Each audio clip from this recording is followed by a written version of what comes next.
Akhirnya, laporan diterima polisi, Marsha Icha tak ingin bertemu dengan Oklin-Via.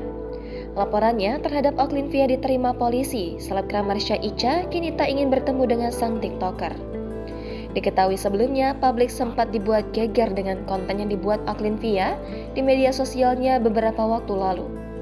Buntut dari konten tak senonoh itu, banyak pihak melaporkan Oklin-Via, termasuk Marsha Icha dan Umi Pipik. Dikutip dari YouTube Trust TV Official pada Selasa 22 Agustus, Marsha Icha menyebut laporannya terhadap Oklin-Via telah diterima oleh pihak Barreskrim Polri. Sikap tegas yang dilakukan Marsha Icha lantaran perbuatan Oklin-Via mencoreng nama baik agama. Selaku wanita yang memuliakan hijab, Marsha Icha rela pasang badan membuat laporan ke polisi. Ia tak mau perbuatan Oklin-Via dianggap wajar dan membuat contoh tak baik. Karena hal itu, ia memilih jalur hukum untuk bisa mengambil tindakan tegas. Dalam laporan tersebut, Marsha Icha menjerat Oklin-Via dengan pasal berlapis. Ia tak tanggung-tanggung untuk membuat Oklin-Via menerima risiko imbas konten yang dibuat.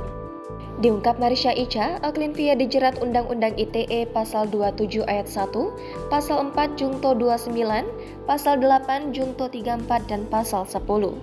Dijelaskan bahwa seseorang yang dengan sengaja berpenampilan mengesankan dan mengandung sesuatu yang memuat pornografi itu bisa dilaporkan. Mungkin kemarin teman-teman bertanya, bisa dilaporin gak sih? Bisa dilaporin gak sih? Itu buat saya kayak harusnya bisa, tegasnya. Jeratan pasal tersebut didapat Marsha Icha melalui diskusi bersama pihak terkait.